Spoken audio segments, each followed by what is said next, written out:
Ndabasuje cyane kandi ndabifuriza ibihe byiza mwese mukomeje gukurikira gahunda zitandukanye Royal TV yabateguriye. Tugeze mu mwanya w'ikiganiro Barashoboye.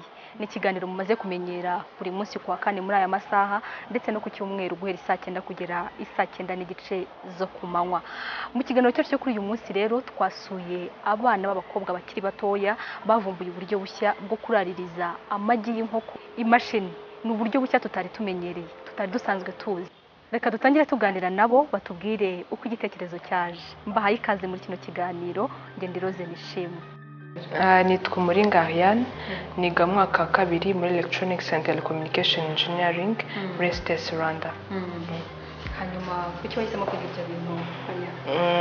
Nabihisemo kuko nizo zari inzozi zanjye kuva nkiri umwana, yari navuga yari rêve yanjye kuba engineer. Ibyo bifuzaga kumukira umwana kubera iki? Wari warabibonanye ubonaga hari ikintu byamugejejeho kidasanzwe? Yafite yari passion yanjye, narabikundaga, yankura mbirwanirira kugira ngo yanzabyige. Umuntu ashaka kwibaza wenda kuri iki kiganiro cyacu Barashoboye cyo kuri uyu munsi akibaza ese ubundi umuntu wize ibyo bintu yarangije akora iki? Iyo umuntu yize ibi bintu bijyanye na engineering, ubundi umu engineer ni umuntu ureba ibibazo biri muri societe akabikemura, like agakoresha technology abikemura, akabikemura mu rwego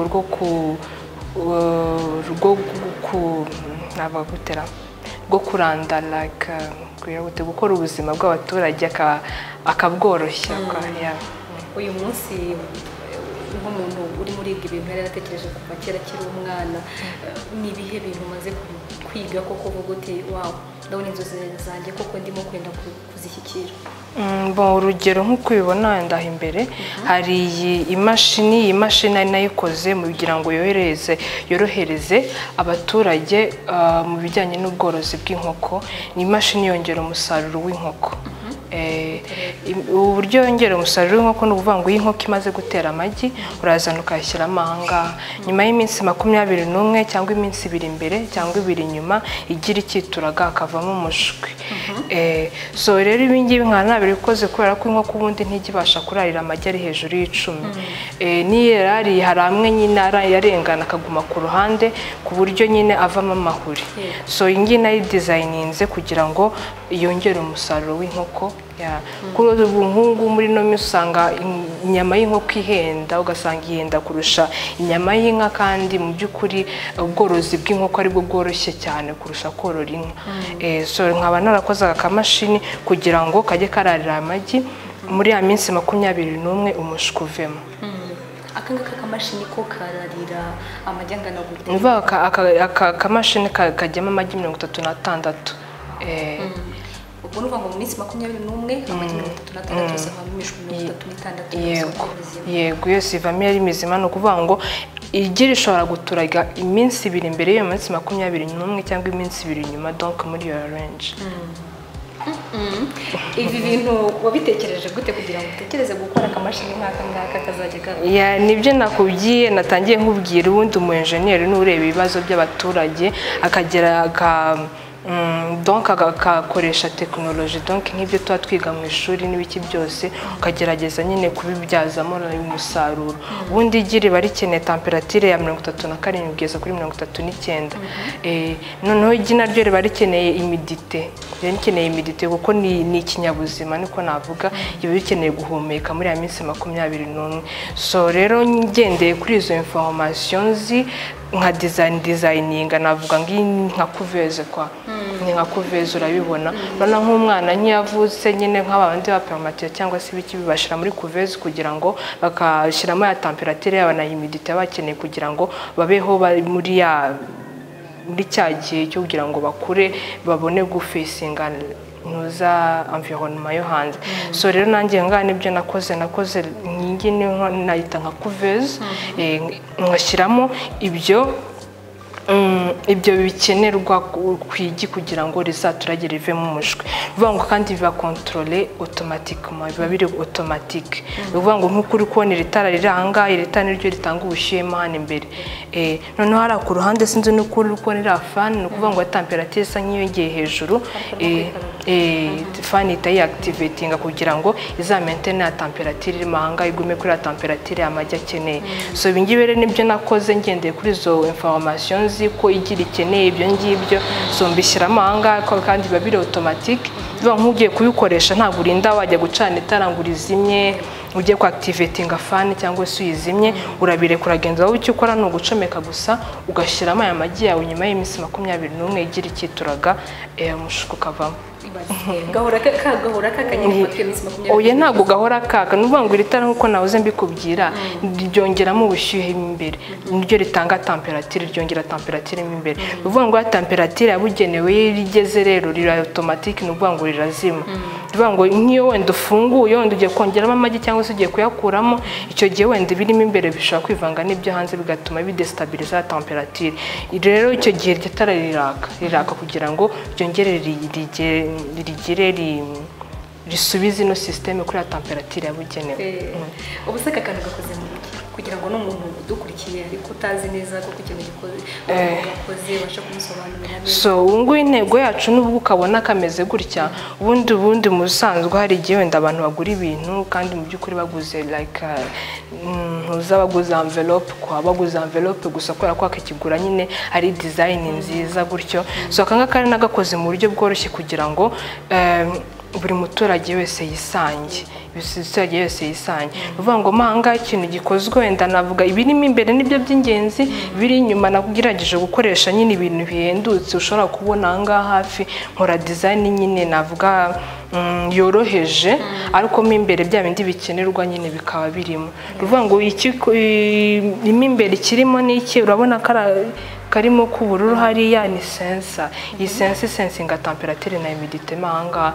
Uvuga ngo ikaba iri connect kuri microcontroller icontrolling ino systeme yose. Uvuga ngo ino microcontroller ni controlling itara aka cyangwa se zima. Donc iyi microcontroller niyo navuga niyo mutima w'iyi system. Donc ituma ino system ikomeza kuguma ya kwa kundi nyine nk'ibikenewe. Hanyuma ibindi bikagize kugira ngo nyine umuntu udukurikiye abashe kumenya neza koko arimo arabona n'akantu gateretse gutya ariko se kagizwe n'iki, gakozwe n'ibiki, ibintu birimo hano imbere. Birimo hano imbere ira sensor nkuko nabikubwiraga, harimo ira sensor hakabamo ira fan. Ino fan niyo ikulinga systeme irimo imbere, uvuga ngo iyo temperature yiyongeye fan itayiactivatinga kugira ngo i-maintain ya temperature irimo imbere.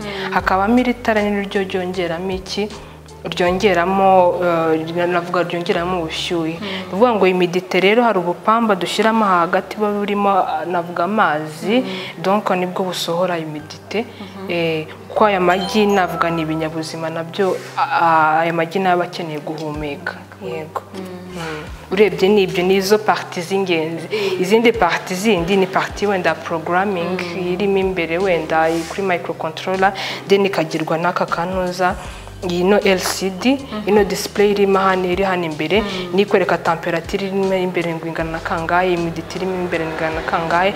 Ni imashini wenda twavuze ngo indigize ikibazo aho birebera ni hano, usanga temperature wenda yiyongeye cyane cyangwa kajya hasi cyane, anga niho birebera. Ubuse buri muturage wenda tuvuge w'umunyarwanda nawe ushaka gukora kubona inkoko nyinshi, aka kantu biroroshye ko yakikorera? Oya sinavuga kukikorera gute, ni ku buryo nawe nyine yavuga ati nzajya ngura amagi hanyuma nanjye nyuma y'iminsi 21 mbona imishwi. Ari ukuvuga ngo wenda arabishoboye, ashoboye kwikorera ino incubator yayikora. Ubwo ngibi ngiye urumva nge mba narabyize maze imyaka 2 niga, urumva donc ugenda wiga partie ku yindi cyangwa se mu kiga wenda component imwe runaka ugatekereza kure, ugatekereza uburyo ushobora kuyihuza n'utundi tuntu ku buryo ushobora kubyara system nyingi. Hanyuma ibi bintu mazimo imyaka 2 wiga, witeze ko bizakumarira iki? Witeze ko bizakumarira iki we ku giti cyawe ndetse no ku gihugu muri rusange? Kuri nge wenda intego mfite intego yo kuvuga wenda ndahaza iri soko ryo mu Rwanda, yaba no muri bihugu bidukikije mbere, yaba n'ibindi bihugu bindi. So ndifuza nyine like ndavuga intego yanjye ni ukubyagura ni ukubyagura nkahaza isoko ryo mu Rwanda. Nk'ikintu navuga kamaze kutugezaho cyangwa ibyo tumaze kugeraho, navuga muri bimwe kamaze kutugezaho, tugenda twitabira amarushanwa agiye atandukanye, yaba aha mu Rwanda, yaba ahuza ba rwiyemezamirimo bakiri batoya muri Afurika, tukaba tugenda tubona ibihembo bigiye bitandukanye. Mumaze ngo kwitabira nk'ayo marushanwa? Hari amarushanwa ahuzaga ba rwiyemezamirimo bakiri batoya yateguwe n'ikigo cyitwa Just, tukaba twarayitabiriye muri uyu mwaka mu kwezi kwa 4, tukaba twarahawe awards. Mwaragiye mu murika nyine kano kamashini ngahabwa igihembo ko iyi mashini navuga ngo ikora ku bantu benshi, navuga ngo ifite impact igaragara nyine ku bantu benshi, yaba mu Rwanda yaba no muri bihugu bidukikije. Muri ibyo bihembo bahaye harimo n'ibihembo by'amafaranga cyangwa no kuba gusa ibyo bihembo harimo ibihembo by'amafaranga, hari n'igihembo cyo kuvuga baradukurikirana mentorship ibyo byaba n'iryo hanze. Hanyuma ku igihugu biteze ko ari iki kintu bizamarira abanyarwanda muri rusange? Bifite akamaro kenshi ku banyarwanda, kurumva iyi mashini zabafasha mu bworozi bwabo.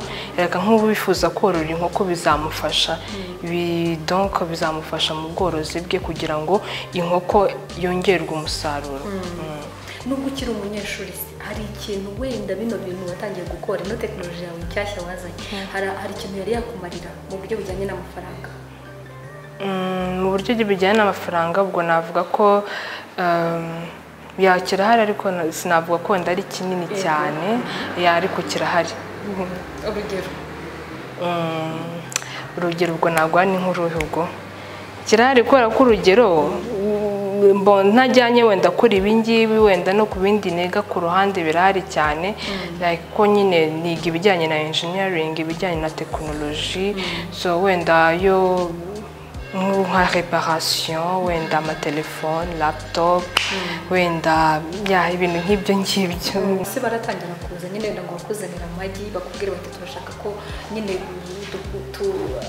akakuzanira amagi nyine wenda yifuza imishwi mu gihe runaka, n'abantu baratangira? Yego, barahari benshi cyane babyifuza. Numva ko nyine niyo mpamvu nakubwira mbona ko ari navuga ko ari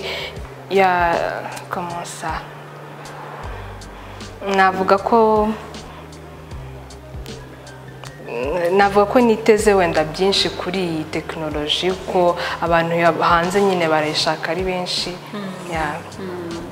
Hanyuma rero turagira ngo ibi bintu watangiye umwana w'umukobwa, cyane cyane n'ikiganiro cyacu aricyo kigamije, tureba abakobwa, abamama batandukanye bagenda bakora ibintu nyine bidasanzwe nk'ibi ngibi.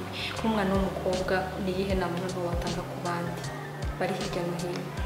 Inama nagira, sinavuga wenda n'abakobwa gusa, kubera ko abakobwa bisa nk'urubyiruko se, cyangwa urubyiruko rwose muri rusange, ariko by'umwihariko abana b'abakobwa. Inama nagira urubyiruko muri rusange, cyane cyane wenda abakobwa, ni ugutinyuka ko iterambere ry'igihugu cyacu nyine riratureba twese, ntabwo ari ukuvuga ngo bireba bamwe ntibireba abandi, so twese biratureba. Numva ko bose baza tugafatanyiriza hamwe, tukiga ku byateza igihugu cyacu imbere, tukiga ku bibazo byacu, tugakoresha izi resources dufite, ibi bidukikije dufite, tukareba uburyo twabibyazamo umusaruro kugira ngo tubeho neza.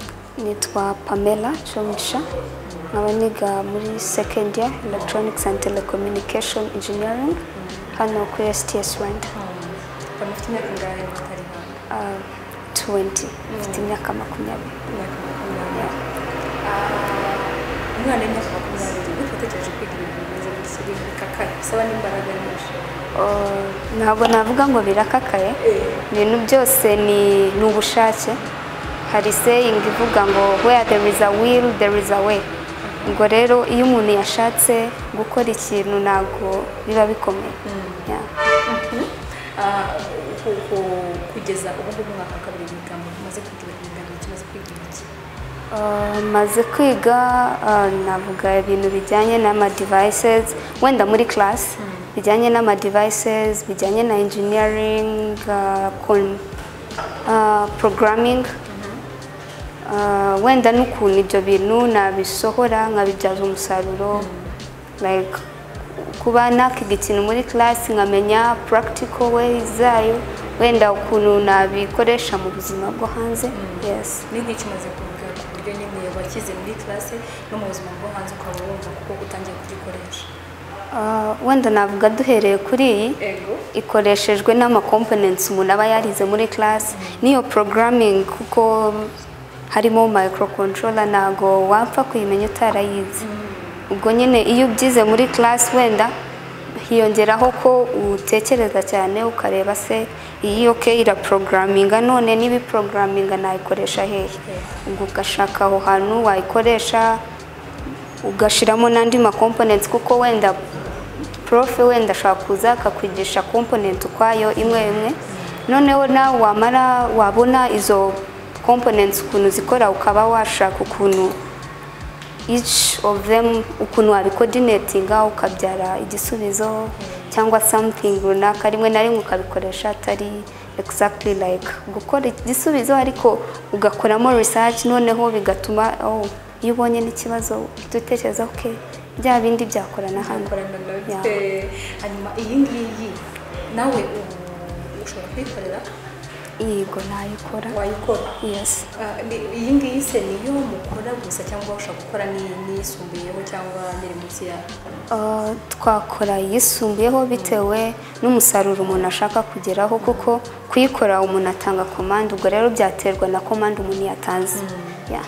Ushobora urugero wenda ushaka gukora nk'ijyamo amagi iyi ngiyi matugarya kujya mu muryango 36 uvuga ngo ushaka gukora iri hejuru yayikora ijyamo amagi